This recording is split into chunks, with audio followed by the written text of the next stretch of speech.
right.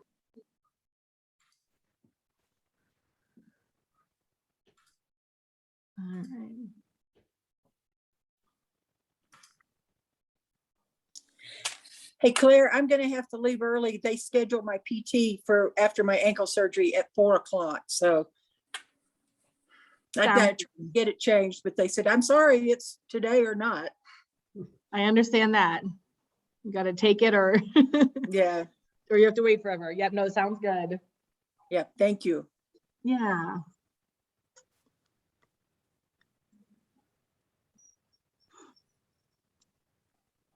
Folks are jumping on here.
Okay, Claire, we were just kind of hanging out to see if anyone else joined. We're below a quorum at this point, but the only voting that is to take place is the consent items. There are no other action items waiting for a vote. So if you like, we can wait a moment or two or just go ahead and get started.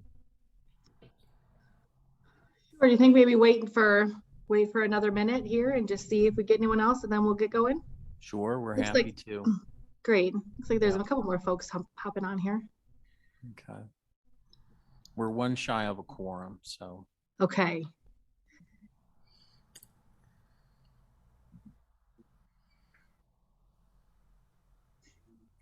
And I believe you may have seen Connie gave her regrets for today as well. Okay, so we have, we are now at a quorum. Okay. Connie is on, okay, all right. Okay. Just All not- right. Okay, Well, can we go ahead and get started then? yes, you may. All right. Hi, everybody. Elisa couldn't be with us today, and so I'm going to do my best at fumbling through this meeting here today. So thanks for bearing with me. So it's 3:02. So let's call the meeting to order. So Jody, we do have a quorum. Do we need to do anything else to establish that? No, we have met the quorum, so you may move ahead. Okay, great. Do we want to do introductions? I know we have a couple guests, and I don't know if there's any guests in the room there. But should we quickly go through and just introduce ourselves? Sure, we have here in the room Melissa Martz and myself, Jody Barker. We also have one guest, Detective Chuck Schakowsky is with us. And Dave Vessler, member. Perfect. And maybe I'll just kind of go down through the list here as I see folks. Debbie, do you want to introduce yourself? Yep. Hi, Debbie Swanson. I'm not using video today because I had an unfortunate altercation with a bucket that managed to hit me in the face on this weekend. So I don't look so good. Trying to keep my video off. But I am here and I'm part of Advancement Momentum and working in the nonprofit area, and I'm glad to be here today. Thank you. Hope you get well soon, Debbie. CJ? CJ Moore, community advocate, original member. I'm here until I've got to leave early because they scheduled my PT after my ankle surgery for 4 o'clock today. And I kept saying, no, I can't do that. And they go, sorry, that's the time you've got. So I'm so sorry. We understand that. Thanks, CJ. Let's see, Paula? Paula Levy with Adult Daybreak and Adult Day Program in Woodland Park, and I'm the Teller County representative. Perfect. Thank you. Let's see, Mei-Ling, do you want to introduce yourself? Hi everyone, Mei-Ling Rodriguez. I work with Claire here at Innovations. I also apologize, my video is off, but it's great to see everyone. Sounds good. Sherry, I know you're going to present, but do you want to just give a quick introduction? Oh, I think you're muted there. Yeah. Yep, you're right. Good afternoon, everyone. My name is Dr. Sherry Gibson, a licensed psychologist. Nice to see you. Thank you. And I see Jennifer. Would you like to introduce yourself, Jennifer? Hi, this is Jenny. I'm working with Melissa. I'm the military fellow, so I'm just listening in. Perfect. Thank you. And then I do see Connie on here. I don't know if Connie, if you're just observing with us or if you're there. There you go. I'm here. I just don't have much of a voice. Oh, I'm sorry. So, Oh. Oh my gosh. yeah, you don't want me there, so Oh, take it easy. I hope you feel better. thank No. you. Going around. Bye. Okay. All right. Looks like everyone. So let's see. Do we need to approve the minutes from our previous meeting? They're listed as Is a that- consent Oh, consent should we do item, it so all you as can one? do those together unless Okay. someone needs to pull something out for discussion. They can be motion and approved together. Together. Okay, great. Does anyone like to motion? This is Dave. Move Dave to Wetzel. approve. I so Great. move to approve both by consensus. Thank you, Dave. Do we have a second? I second. Thank you, Paula. So all in favor of approving the consent items? Aye. Aye. Perfect. Great. So public comment, we'll move on to public comment if anyone has anything to share. We did not receive anything Okay. in advance in public comments. Okay, perfect. So then I think we want to move on to Dr. Gibson first. Is that correct? Yes. Okay. All right, then Sherry, please take it away.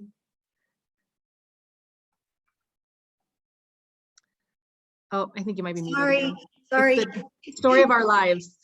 You would think after 2 years of doing it, you would, like, I'd get it, but thank you so much again for inviting me to say a few words about, I think the reason I'm here, as I understand it, is to talk about the Pikes Peak Elder Justice Center. And two of my esteemed colleagues who serve on the board with me, Melissa Martz and Detective Chuck Shakowski is also with us today. And we just wanted to, tell you a little bit about what we do and who we are and put it on your radar, as we work collaboratively in this community with the mission. I definitely for our nonprofit, the mission is to eradicate elder abuse, mistreatment, and exploitation in the Pikes Peak region. Although I would say that we probably all agree that we'd like to eradicate that, nationwide and certainly across Colorado. A little bit about our nonprofit. We just received our 501c3 recently in May of 2021. We applied for it a long time ago, and as most of you know, that's quite a process, and COVID did not work on our side because everything was delayed in that respect. But we've actually been working towards these efforts. I'm going to tell you about what we do. We've really been working in these efforts since 2016, all of us kind of on a volunteer basis. And so we've been building the foundation for what we do leading up to our nonprofit status. And so we are a group of people that kind of formed out of a larger group called the Pikes Peak Elder Abuse Coalition.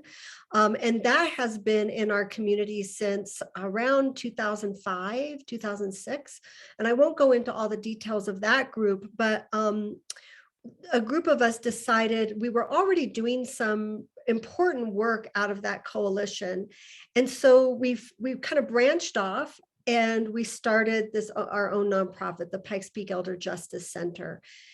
And there are 4 arms, if you will, of what we do. And I'll just briefly describe what those arms are. We have a Guardianship Volunteer Assistance Program is one of the things that we do. And that involves putting volunteers through a 2-day training all about aging. And these volunteers then offer their services to help guardians provide person-centered care to their clients. As you know, we have a shortage of guardians in this community because we don't have a court-appointed guardian system in the Pikes Peak region. There's a pilot system right now in Denver, which we're hoping will, through the data that they're collecting in that effort, that will expand to other parts of Colorado. So guardians are really few and far between, and their caseloads are very high and very heavy. And it is very hard to find pro bono guardians to do the important work because so many older adults who need that level of help and support cannot afford to pay for a guardianship. And so we have several guardians in our community who work on a pro bono basis. So what our volunteers do is that they do all the person-centered things for guardians to kind of give them more space to do the big things that they have to do as guardians. So our volunteers will take a person on an outing. They will go get clothes for them. They will take them a birthday cake. Well, they will do all the person-centered things that really add to their quality of life.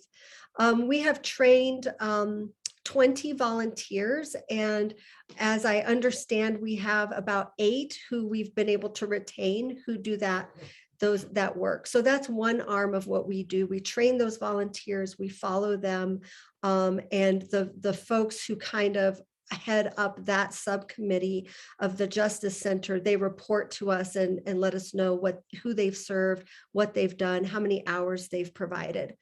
The other important piece that what we do is called an elder emergency or temporary housing shelter program.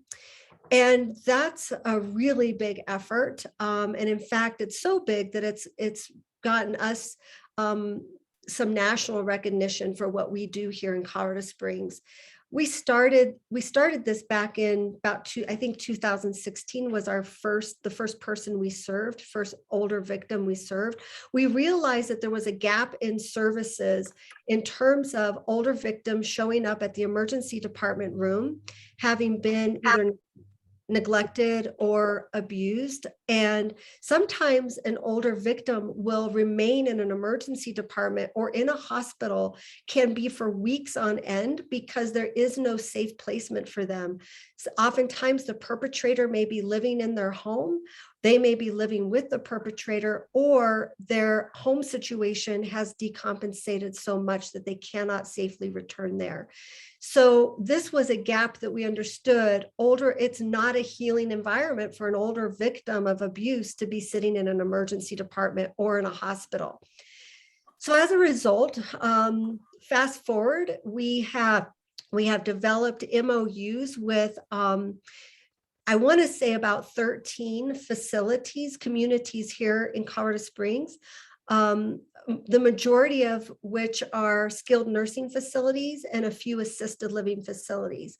We have developed an infrastructure that allows the provision of safe housing or emergency shelter for people who typically end up in the hospital. And what will happen is the social worker in the hospital will contact Adult Protective Services, who then coordinates with our team to help place that person. And once that person gets safe placement, then a whole host of things happen wherever they land. We have been able to fast track with Medicaid to get their applications pushed quickly through. At time they have received, depending on which facility they go into, most of those facilities will provide behavioral health, supportive counseling services while they are there. We are getting people stabilized on their medications, getting them stabilized, in terms of mobility and restorative services. And then if needed, potentially getting other supportive, higher level supportive services such as powers of attorney, or maybe guardianship or conservatorship in the most severe cases. The majority, as you can suspect, the majority of the people we serve in that capacity do end up transitioning into a long-term care setting, because once that kind of abuse happens, that person has decompensated physically, medically, functionally, and does require more support. About 25% of those people we served have been able to transition back into the community, into independent living. To date, we have served over 200 adult abuse survivors, and that has put us in a really good position to also receive some national recognition for our efforts in this model that we've created. We are now part of a national consortium of other communities across our country who are doing something similar. It's called the Spring Alliance. And there's been some really exciting things that have come forth from that. We have attended their conferences. Several of us from our board does attend monthly meetings with the Spring Alliance, where we share across the country our procedures, our policies, we discuss ethics.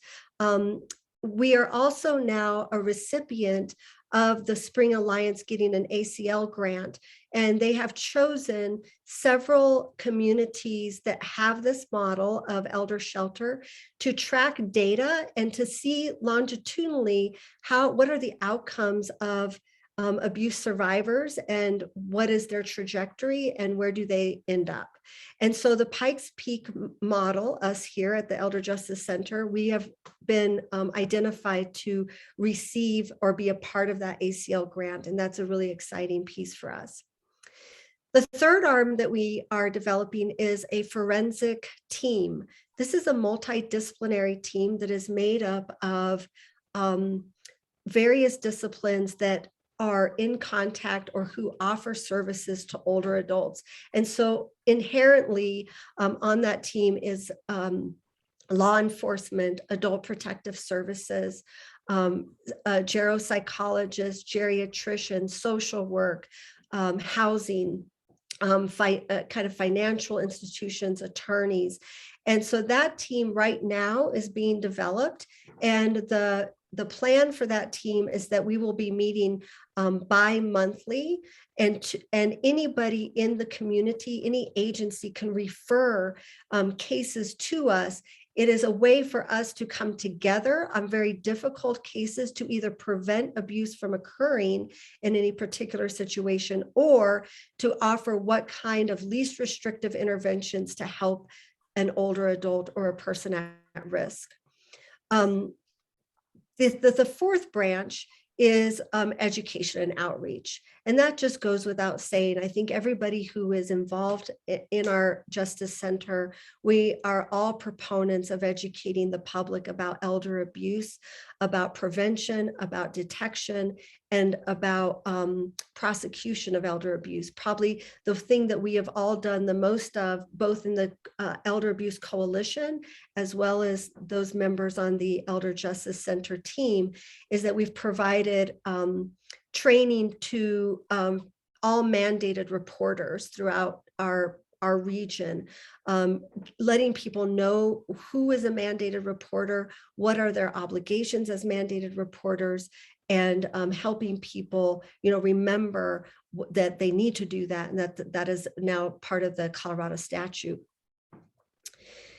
So, all of that to say, we are housed in my building that I recently purchased in December with Dr. Sarah Qualls, who most of you probably know. Dr. Qualls and I purchased a building, and we have turned it into an aging services building. And so one of the office spaces that is here is the Elder Justice Center.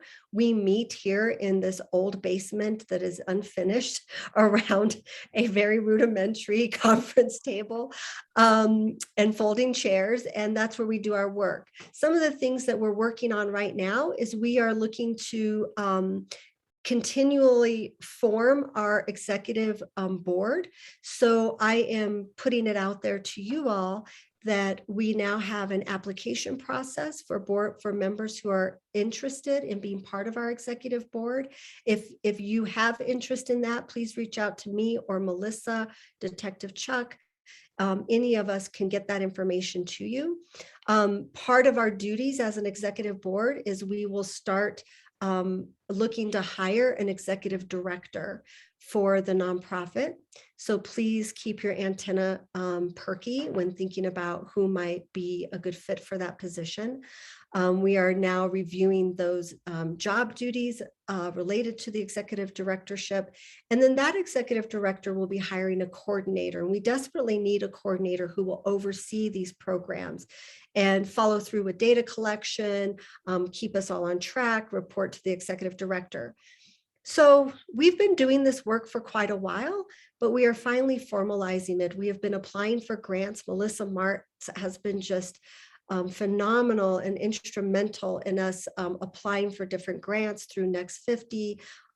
We are working with Jody, looking at a possible AAA grant. And so, these things take time.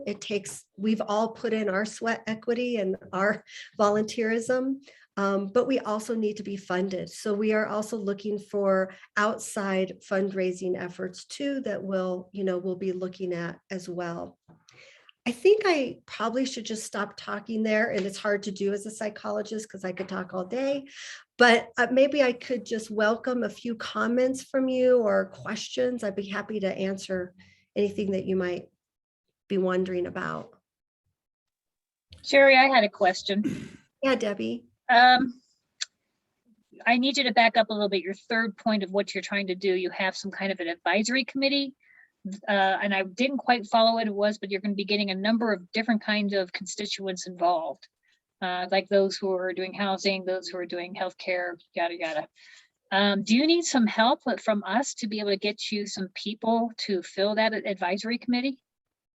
So thank you for clarifying that. It's not so much of an advisory committee that I was referring to. It's a forensic team.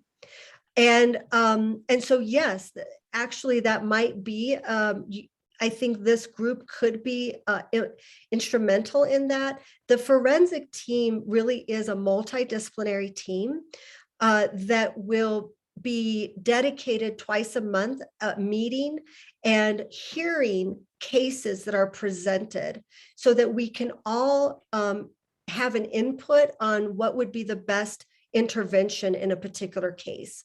I'll just give you kind of an example of what that might look like. Would that be helpful, Debbie, or? Yeah, sure. Also, would like to maybe have a list from you of the kind of people that you're looking for, so we can kind of put the feelers out and, you know, look at your list and say, well, this person might be a good someone to contact from, you know, for Sherry. So, Yeah. Debbie, that's a great idea. And in fact, Melissa and I were just talking, I'm doing a little bit of a brainstorming here in the next few weeks to kind of really get that list solidified. And so once I have that, I'm very happy to forward it so that we could kind of start thinking about who would be best at the table. right. I think we're also involved in the community. We probably have that breadth that you need. Thank It's you. just needing to know. Thank you so much. Mhm. Yeah. And I can give you kind of an example of what that would look like, but maybe before I do that, just in the interest of time, does anybody else have any questions or comments? Yeah, this is Dave. I appreciate the information. It's really fascinating. The question you talked about the ACL grant Mhm. and that you're a recipient of that. Is that a multi-year thing? And is that partnered with others? You have a subset of dollars multi-year, or is it just a one-year shot? So we're not a direct recipient of it. And in fact, Melissa, if you're on, are you able to chime in a little bit more since you were just on the call around that? I can. Thank you. Yeah, so it's a 2-year funded grant. There are 8 communities total that are participating in it, and there is money coming. They have still not confirmed how much money, but at the meeting, they talked about, you know, when the MOUs are put together in the next 3 months, that might lead to the different participating communities hiring somebody. So it looks like it's going to be a decent amount of money.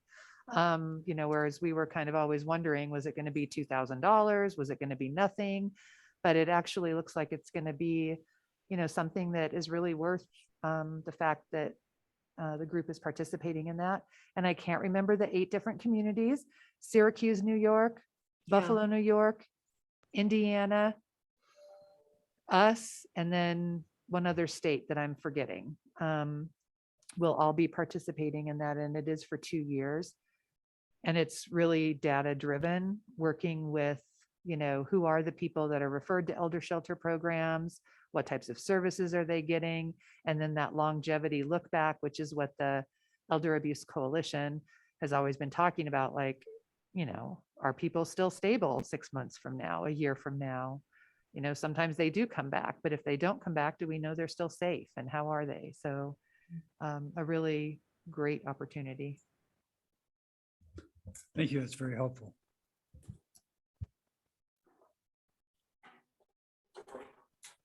Any other questions?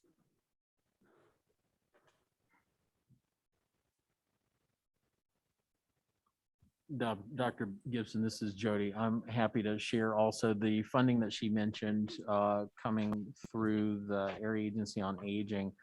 There is the possibility of accessing some infrastructure funds under a very specific state statute that was state legislation that was approved earlier in the spring. And it is specifically around infrastructure and capital expense. And so this would fit very nicely. So our intention is to apply for that funding specifically for the Elder Justice Center to help them stand up some of those costs that are a little more challenging to access. Any of you have written grants or access funding, or as a nonprofit, a lot of those funds go to programs. This specific grant opportunity that we may have will be to provide everything from desks and chairs to salaries and computer, that kind of thing, just the real life, what it takes to operate a nonprofit. And so we're really excited for that opportunity. We'll keep you posted as we hear more. Thank you so much, Jody. And I know I speak for everybody on the Pikes Peak Elder Justice Center team that we are incredibly grateful to you for, seeing the value and the utility of what we do, the importance of what we do, and that we are really, truly changing lives, one person at a time. I mean, just to know that we have served so many people already, and it's really just the tip of the iceberg. As you know, elder abuse nationally has been identified.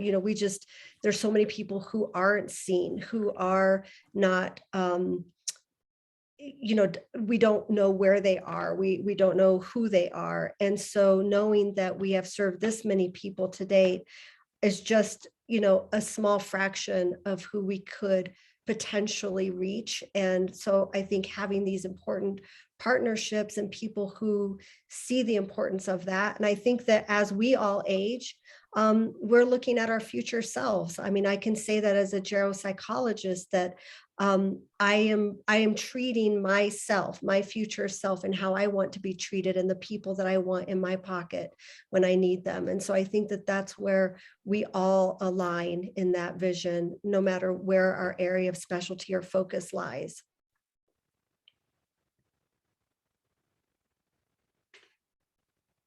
So I see that Debbie wrote me a note. Debbie, thank you so much. I'm going to make a note of your phone number and your email address, and I'll reach out to you. Anybody else have a question or comment? So much, Dr. Gibson. This is great. Thank you so much. Really appreciate it. I know that Detective Chuck is there too in the room. Chuck, is there anything that you'd like to add or share with us? And so Claire, he's actually also going to be sharing about the Elder Abuse Coalition. Okay. So we have Okay. two people speaking today because the- Elisa got him to come in. So, and Perfect. this is great because he's here in person. We have the two experts. This is great. Okay, I guess I'll leave you at it then. Okay. Thank you, Sherry. Really appreciate it. Thank you so much. Okay, bye-bye. Thanks so much. Yeah. All right. Chuck, it's all you. Go for it. Okay. I'm Detective Chuck Sharkowski with the Colorado Springs Police Department. I think I know most of you. I've been working with crimes against what Colorado calls at-risk adults, which is people elderly and then people with disabilities since 2005. And like Sherry said, the Pikes Peak Elder Justice Center grew out of the Pikes Peak Elder Abuse Coalition, which was started in 2005. It's a group of about 25 community members that meet monthly. And to discuss issues, we try to identify gaps, duplication of effort, and take on one or two major projects every year. We started out, what really helped us develop our community connections here was in 2007, we got an OVW, Office of Violence Against Women grant for almost $500,000 to train law enforcement officers in the 4th Judicial District how to identify and better investigate crimes against at-risk adults, mistreatment of at-risk adults. And we expanded ours a little bit to include community members. At the end of that grant, we trained 840 sworn officers and 80 community members. And that was a multidisciplinary team teaching. It was law enforcement, it was our Centers for Domestic Violence, our Adult Protective Services, the Area Agency on Aging, the probate magistrate came, and it was a 2-day, 16-hour instruction, just to cover the whole gamut on mistreatment, identify the issues and the unique challenges in these cases. And out of that is when we identified the need for some sort of emergency shelter program, which we finally got started in 2016, greatly due to two administrators, Christy Swanson, who was at Colonial Collins at the time, and then I'm having a senior moment here, Randy May, who was at the St. Francis. He actually got his board to approve it. And that's what started us. And now, like Sherry said, we're up to a total of 9 facilities. Most of them are long-term care. The rest are, a few are assisted living, but people cannot go directly into assisted living. When they come into the system, they have to go through long-term care first because assisted livings don't take Medicaid pending. So there's a process for that. But another part that's really been a big part of what the Pikes Peak Elder Abuse Coalition is doing, and is going to be taken over by the center, is education and outreach. You know, Colorado was slow to come on board with mandated reporting. It started in 2014 for a list of mandated reporters. Our department actually started training in 2013 in anticipation of that. We put on trainings that are usually joint between us and Adult Protective Services so that people understand. We targeted mandated reporters initially, and we're still surprised. Here it is 7 years later, and we still have mandated reporters that don't know they're mandated reporters for mistreatment of at-risk adults. So we still target that group heavily, but we also target the older citizens on our community, make them aware what constitutes mistreatment. There's a lot of interest in the scams, and we talk about advanced directives and the importance of having wills, powers of attorney, that type of stuff in place before it's needed, because we all know what happens when somebody already has dementia and how difficult that is. And then we also reach out to the families too, so they know what to look for and what to, how to get help if they notice a family member that's being mistreated. And so we have some tailored presentations for those. Ones that we do a lot to families is one called Dementia and Guns, because often not people don't think about the danger of having a firearm in a home with somebody who has dementia. Unfortunately, we had an incident right here in our own community where a gentleman who had dementia fired a shot at his wife because he thought she was a burglar. Fortunately, he missed. Other communities have had more serious consequences.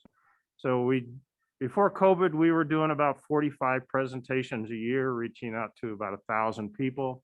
So far this year, since COVID sort of loosened the restrictions a little bit, we've done 15 presentations and reached almost 600 people.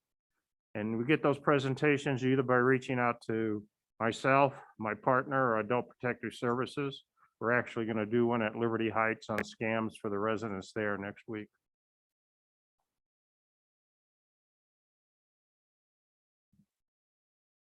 And that's it, unless you got any questions. Wonderful. So this Any is Melissa. questions? Go I'm ahead. going to ask a question. So Chuck, since we have folks from Teller County and Park County on, do you have any insight, thoughts, ideas about how the Elder Abuse Coalition could do more with Teller County and Park County? You know, the key has been working between law enforcement and adult protective services has been so crucial in this community. And the state has asked us how we can help transfer that model to other communities. So it's really important. We're fortunate here that we had support from the executives at both organizations, at Adult Protective Services and the police department, that saw the importance of that collaboration.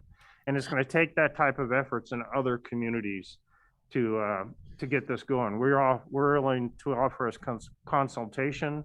During the grant, we did training in Teller County to law enforcement because it covers the 4th Judicial District also. But obviously, it's not appropriate for me to go up there in our Adult Protective Services to go to another jurisdiction. We can talk about mistreatment in general, but how to respond to it is unique to each community and each jurisdiction. This is Dave. I appreciate the information again here. A couple of things. You're talking about the education and outreach. And it's always a challenge. Communication is probably one of the critical things facing everybody nowadays. The presentation schedule for that you have, is that published somewhere that could be made available? Related to that is that you're doing the presentations. Are they video or are they podcasts that could be made for a different means of dissemination? And a third would be related to the religious community. Many of the congregations are very focused inwardly on the caregivers or on their members and stuff, but I think there's probably also another opportunity there to get that information out, that they can perhaps inform their members as well. Well, we have done presentations like at churches. Church groups have reached out to us. They've learned about us. We haven't done any podcast or recording of any of the presentations. We do the ones that are open to like the general public. we have, there's a link on the Adult Protectives on the Colorado Department of Human Services and the El Paso County Department of Human Services website for the Pikes Peak Elder Abuse Coalition. And we post those announcements there when we're going to do something that's open to the general public. A lot of times, like the ones that are at facilities, you know, especially with COVID, it's restricted to the residents and the staff that works there. But we do post them on the website to let people know they're coming. And the biggest thing is by word of mouth, people that either attended or heard about us, and they reach out to us and let us know that they're interested. The challenge that we think, and my partner and I have talked about this, is that we enjoy doing the presentations. We're pleased that people come to attend, but the people we really need to reach are not attending. And how do we reach those people?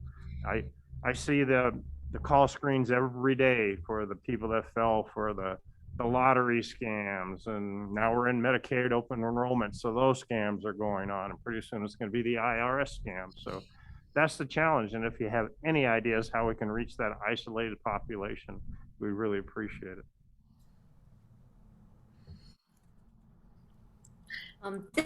This is Amy Mitchell in Park County. Hello there. A lot of that contact that we receive when we believe there's a problem is through our senior coalition. And then they will request doing a wellness check. But at that point, we don't have much of a structure, and we're in the 11th judicial, so that, you know, even compounds the problem. But we don't really have much of a structure except to utilize our sheriff and what they can do, and the senior coalition, and what they can do to help any senior that is that we believe may have been abused or is in some kind of they've been victims of crime, you know, stealing, people coming in and stealing around their home, and they don't and you know, it's small petty theft, and the sheriff doesn't really feel that they've got the bandwidth to deal with something, but you know, they're afraid. And so it's a real challenge for us in Park County to figure out how we can really shine some more light and put some focus on the problem. You know, it's a challenge. And like I said, we're fortunate in this community that we had support from the executive level, and that's what it really takes. And then we have learned by working closely with Adult Protective Services, and then our law enforcement officers getting to work with them, that they understand what they can do. That many times, say an Adult Protective Services caseworker goes out on something that may look like self-neglect, but now that they've been working with us so long, they have a better understanding of what's criminal, so they can notify us. And then we have a better understanding. We may have something that check the welfare, and it may not be criminal, but we know that we can make the referral to Adult Protective Services. We're fortunate in this community that in my unit, we have 2 detectives and we have a civilian criminal investigator. That civilian criminal investigator's position is half funded by the police department and half funded by Adult Protective Services. She has been to the Adult Protective Services Caseworker Academy.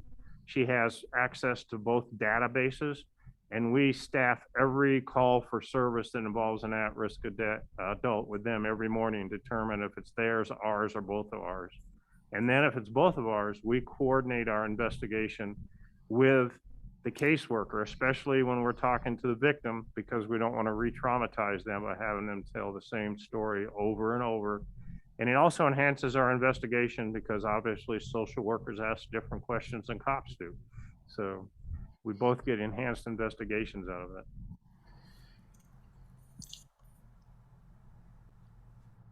Go ahead, Paula, if you still have. Yeah, Taylor County in the past, and I don't know where we dropped off. I think it was because the change of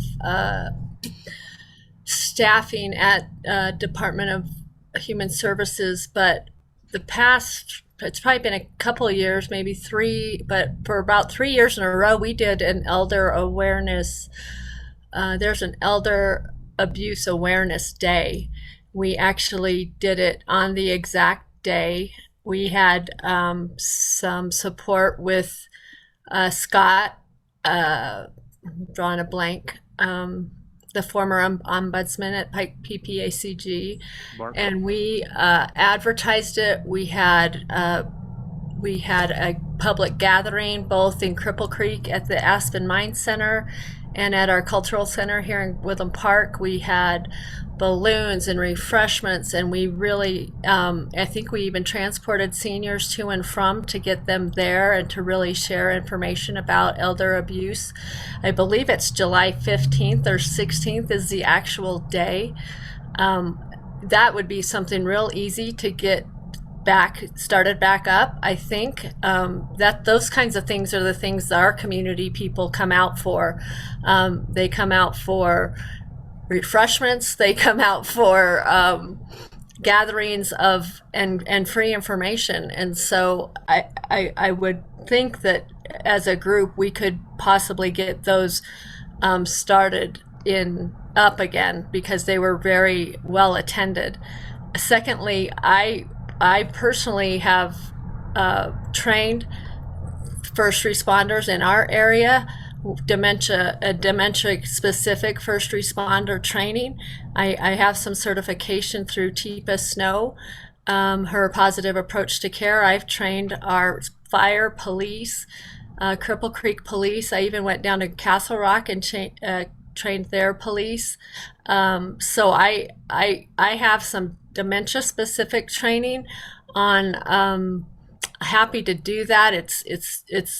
It's important that they know how to approach and work with caregivers when they're coming up on an aggressive situation, because dementia folks can get aggressive, and if the police don't know that dementia's in the room, then it can really go wacko. So I've got that type of training available to people, and I'm happy to go to any jurisdiction to help get, and I know Cheryl Shure and I both could team up and do that together. We've done it before. So I know, as far as dementia specific training, that to me, it's just vital. Every person you talk to knows someone who is caring for someone or will be caring for someone or who has cared for someone. And I just can't get the word out enough. So, it's one thing to have the coalition and really get the awareness out to the people that like you said, that don't necessarily need it as strongly as the people that are in the throes, in the weeds of it. And that's, I really don't know. I think I know why our Elder Abuse Awareness Day fell off is because one of the strong ladies that was really driving that day no longer works within the county. So, and then I think nobody picked it up and ran with it. But I think that's something that I'd be happy to pull up our notes from our committee meetings and get started in different communities.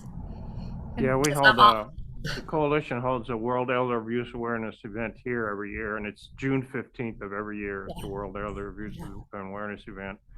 We had the fortune that we have Silver Key Senior Services here. We held at their facility, and we used their transportation to arrange for people to come and go. Another good program is when you have Elder Law Day every year.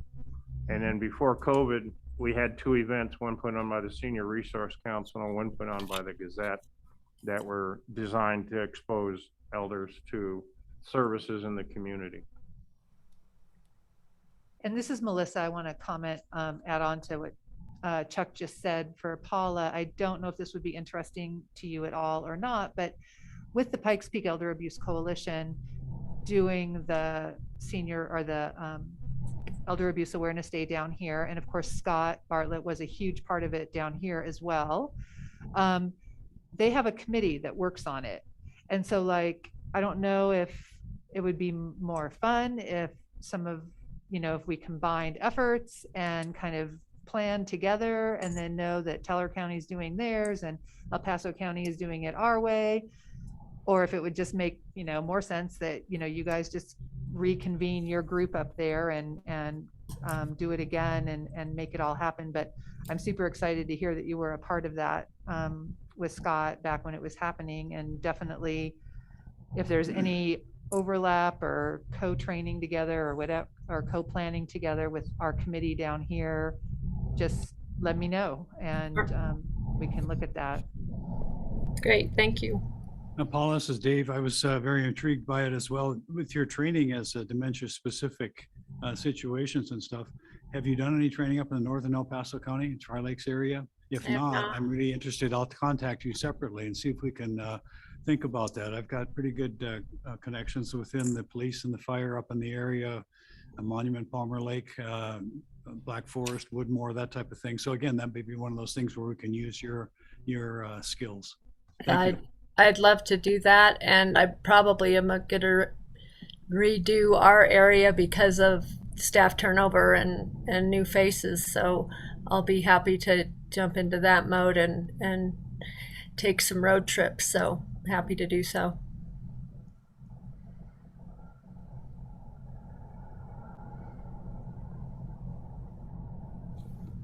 Thank you all.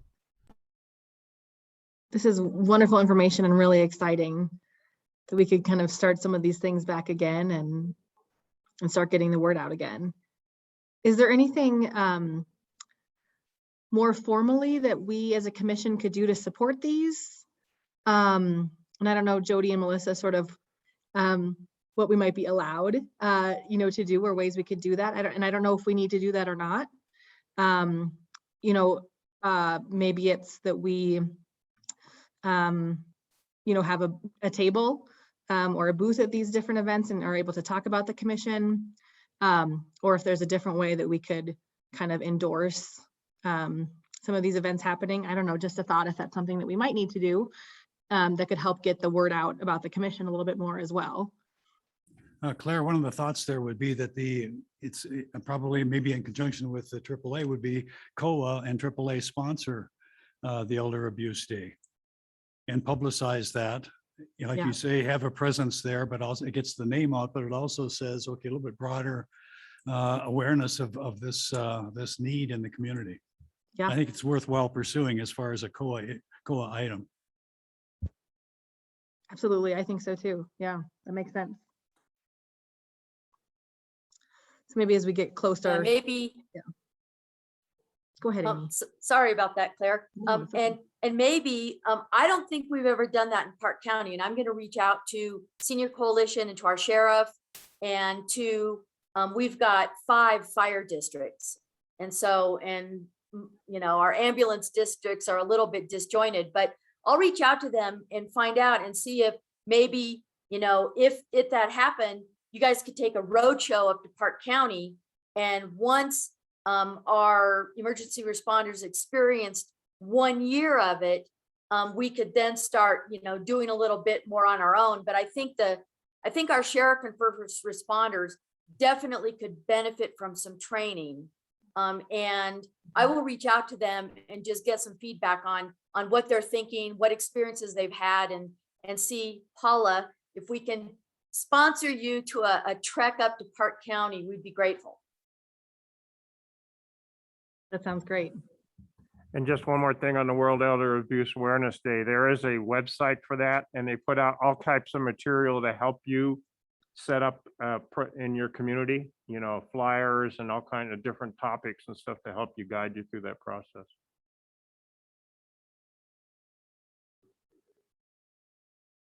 That's great. I'll find that, Chuck, and I'll share it in the chat. That's great. Anything else? It's just been so much great information. All right. Chuck, thank you so much. Appreciate it. All right. So it looks like, I don't think we have any action items for today. Correct. Okay, so we can go to information items, and I know membership committee is the first one, and I don't know if Connie feels up to a presentation. I don't really have anything. Okay. Okay. Thank you. Claire, I will share that the board of directors did approve the requested bylaws change to the membership section to enact an ongoing seat for the Innovations in Aging staff. So that is now effective. And so that should be part of the regular conversations at the end of each year. Great. Thank you so much for doing that. This is Amy again. I reached out to Corey with Alma. She's an Alma town trustee. She is interested in serving on COA, and I will give her Melissa's contact information. Is that how you want it to go? And have her get in touch. And it would be great to have Alma involved, because another part of Park County, somebody who's interested and has some passion for it.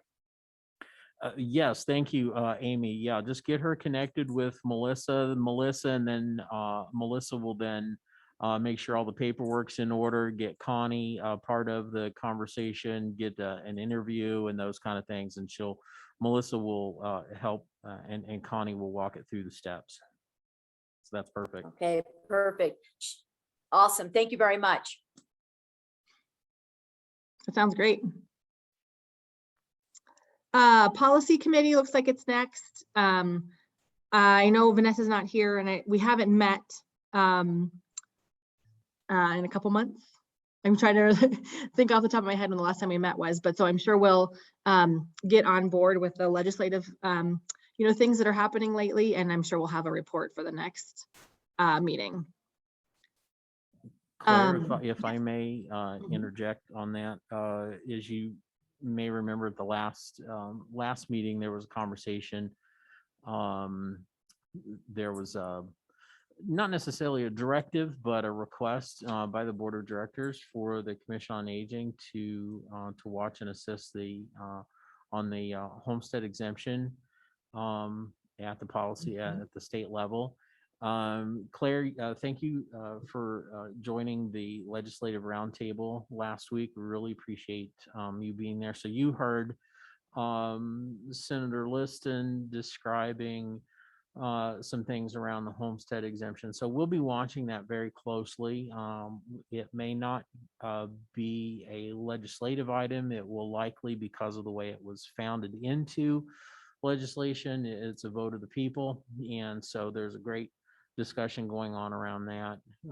There were several legislators in that meeting who were very positive around the homestead exemption, and there's a lot of work to be done on that yet. Some language changes, some requirements. One of the big hanging points is the desire for those who want to move forward with the homestead exemption is to create a portability or transferability option for seniors who are currently taking advantage of the exemption, who need to or want to downsize. And just to clarify, we look at it as a senior homestead exemption program. It's actually being promoted as a senior and veteran program, disabled veterans program. And so all of it would work the same regardless, but there's a bit of a hang up due to the tax incentives around the portability option. So as we hear more, we'll certainly share. I know that the Colorado Center for Aging is taking this up as one of their primary pieces of legislation or policy to follow as well. So as we hear more, we're happy to share. Thank you so much, Jody. That's great. And that is a place, I think, where the commission could also, we could make a recommendation, in the event that all those pieces are worked through and then there's something moving forward. Is that right? We could, if we felt like it was appropriate, we could make a recommendation. Yes, we can. Yes, we can talk about it. It does have to go up through the appropriate channels, just like the bylaws request. Sure. But do know and do understand that the board of directors is very positive and very supportive around the seniors and the challenges that we're facing these days. And so yes, this is something that could be whether by letter, by consent and letter to the legislative committee and or up to the board of directors to show support for something as it gets sorted out. So a little too early right now, obviously, just because there's nothing in existence right now. It's all at conversation level, but exactly, this is something that that the commission could certainly throw their support behind as we work out those legislative priorities. Great, thank you. I don't know that Elisa shared anything in terms of a chair report, so maybe we'll go past that one and then maybe have the opportunity for her to share next month. That sounds good. Neither Melissa or I received anything but her request to be off today. Okay, sounds good. So next on our agenda then is a couple discussion items, the ACG board items, and then member items. Do we have anything for those two? We've covered the PPACG items in prior discussions already. Okay. From the member perspective, then the Tri-Lakes Monument region of Northern El Paso County, there was the regional evacuation exercise that was held 2 Saturdays ago. This is Pikes Peak Regional Emergency Management Office. Jim Reed, Lonnie Inzer were sort of the directors of that evolution. Involved sheriff, law enforcement from Monument, Palmer Lake, from HOAs, fire departments from Monument, Palmer Lake and the area, and residents in 4 different jurisdictions or segments of jurisdictions up in the area. It also included the Red Cross. There were some support organizations for emergency responders, wildland fire. They tried to get National Guard helicopters and they were unable to get that. But you had a number of different fire apparatuses that were displayed as well. So there was 2 parts to it. They worked on from the resident perspective. They really were trying to ensure that residents participated, registered up front. And the registration was limited to 25 in each of these 4 direct areas. Total participants that as best I can guess, are probably about 45 or 50. They were capped, they wanted to be capped at 100. So I think the participation was okay. It's one of those things you're always trying to get, just like we mentioned before, communication is always a challenge to get out to the residents, say, hey, this is something that you really need to follow up on and participate in. Emergency preparedness, there was an education or an awareness component. Once you received either the 911 call and or recorded call and or a knock on the door saying time to evacuate, you were given then a period of time to move over to the incident command center, which was the Lewis Palmer High School. Registration process, you had things that you could see there, how they'd set up the Red Cross shelter aspects. You had various displays from various organizations, from large animals to first aid to just a variety of them. So it went on for about three plus hours. There was an after action report. The big value takeaway, I think, was really from the command and control perspective, the incident command. They were really exercising that capability. They have plans for all these contingencies and they have agreements to implement those plans, but then it's still human interaction is really the key to make sure that this is really the way we need to do it. Are there changes or modifications? Do we need to do something differently?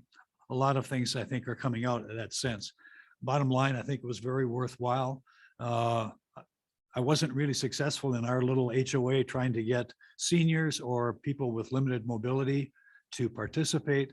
But I think that over time, we'll just continue to nudge that along the way. That's all you can do is try to work on that communication aspect, because that's really the critical piece in an emergency. When you have to evacuate and you get a phone call and you have somebody that has, is on a walker, or has, family or friends, 3 states away. How do you do that? So it was just, I think it was worthwhile effort. Thank you, Dave. I appreciate that. Sounds like it was a important event. Other, anything else, other member items for discussion? I just might mention something. Paula and I went to Rural Philanthropy Days in Canyon City several weeks ago. And that's a good resource for any smaller nonprofit trying to find funding from the larger grant funders in the state of Colorado. I also talked briefly with Jenny Danner, who's the ED of the Park County Senior Coalition, and she's just hoping that we stay in touch. The COA group stays in touch with her. They were going to be having an educational, what do you call it, lunch and learn, you might say. That was going to be the 21st, but they decided to cancel that. Hopefully everybody got that on their calendars, and then also learned that it was canceled because they're starting to kind of shut things down again because of the Delta variant, creating some havoc. They've had a board member that's been hospitalized with COVID, and so they're just kind of shutting things down again. So it's good that we have Amy here. Amy, I don't know if you know Jenny. Hopefully you guys are working together, but I'm just hoping that COA will actually get involved with some of the things that Park County has for their seniors, especially when they have events like this. Yes, I am staying in touch with Jenny. I know Jenny, she's awesome. She's doing a good job. So when I attend these meetings, I pass on to her what's going on and what we can do. And so, thank you for taking her under your wing at that, what do they call it? Fundraiser speed dating. And she was hopeful that she could make some good connections to get some real basic things we need, like a freezer at a couple of our community centers, so we could make fresh frozen food available instead of shelf stable food available, especially during the winter when we have a blizzard or some real travel challenges. So she was hopeful to make some good connections, maybe get some of these things that aren't a big financial lift, but are not possible at the moment for the county. So thank you for helping her. It was fun meeting her. Yeah. And Claire, if I may, I'd love to let the committee know that actually we're in contact with Jenny, since she is one of our AAA providers, as you may know. But that request specifically is in process. We have some funding that will help with that specifically. And so we've had several discussions to fine tune the request. And so she's working hard on that. So we're excited that will come to fruition. It's real simple. It's a freezer and a bear box, locked, trained volunteers who will have access to 4 of those sites across the county to, just like Commissioner Amy mentioned, that volunteers will have easier access instead of having to come into Fair Play to collect something for Hartsel, for example. That's a fair distance, especially in the wintertime. And they would be able to just go directly to that freezer, pick up the items, and deliver those to the senior who's closest to that site. So it's a really exciting program that she's starting to put together. And like I mentioned, she's working on the funding request for that, as we do have some emergency funding available specifically in that for that home delivered meals area. So we're really excited to help her complete that project. Thank you, Jody. That warms my heart. Well, as I mentioned when we were up there, I have a thing for smaller communities, having grown up in one. So yeah, anything is up for grabs. We have that discussion, we figure out how to make it work. And so that's what these conversations have been back and forth, is to make sure that everything's being considered, that we make it the best project possible, that it's not just for the next year or two, that this can truly be an ongoing long-term project for the Absolutely. seniors Thank you, in thank you, Park thank County. you. Our pleasure. Yeah, thank you. We appreciate that. Wonderful. Thank you all. All right. Well, let's see. I think we'll keep moving here. We've done our liaison reports with Dr. Gibson and Detective Chuck. Looks like next thing on our agenda is just some calendar updates. The next commission meeting, November 17th, hybrid. Executive committee meets on the second Mondays at 11. Advocacy meetings the fourth Wednesday at 2 o'clock. So other member announcements, anything that hasn't been shared yet? Okay. We've had so much great information today. PPECG meeting and event schedule. Melissa or Jody, is that anything we need to call out?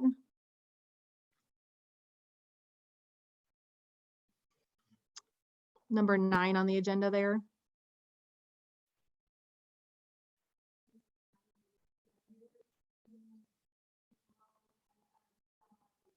Nope.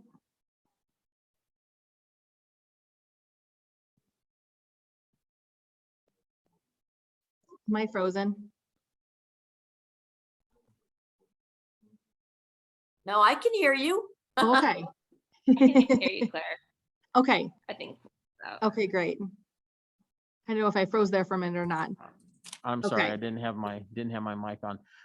So Oh, you'll see those three, that 3-column page at the end of your agenda packet. Those are open to the public. I would also encourage anyone who would like to attend the RAC, the Regional Advisory Committee. That is the group that specifically speaks to our funding and our direct services that we do internally as well, that we contract out with. So whole different conversations, but I would always leave that as an open invitation. Great. That makes a lot of sense, Jody. I've been meaning to do that. And so thanks for this calendar reminder here to do that. So great. Items, let's see, items for next meeting. I've been taking some notes here, but I don't know if there's anything specifically, or is that something we can talk about at executive committee? Sounds good. And I didn't Okay. hear anything come up during the meeting that we need to except again, the reminder that the advocacy committee should be thinking about that homestead exemption piece. Great. Perfect. The other thing was potentially that the COA might be sponsoring or consider hosting or partnering with somebody on the Elder Abuse Day. Cool. Perfect. Sounds great. All right, everybody. It's nice to see you. I think we've gotten through everything today. Appreciate your help. Thanks for helping me get through this here. You're welcome. Thank you for jumping in, Elisa Claire. will be back next month, I'm sure. Really did great, Claire. appreciate it. You Thank did great. you so much. Oh, thank you. It's nice to see everybody. Take care. Great job. Thank you. We'll see you Later. next month. Nice seeing everyone. Okay, Bye now. bye. Bye. Thank you.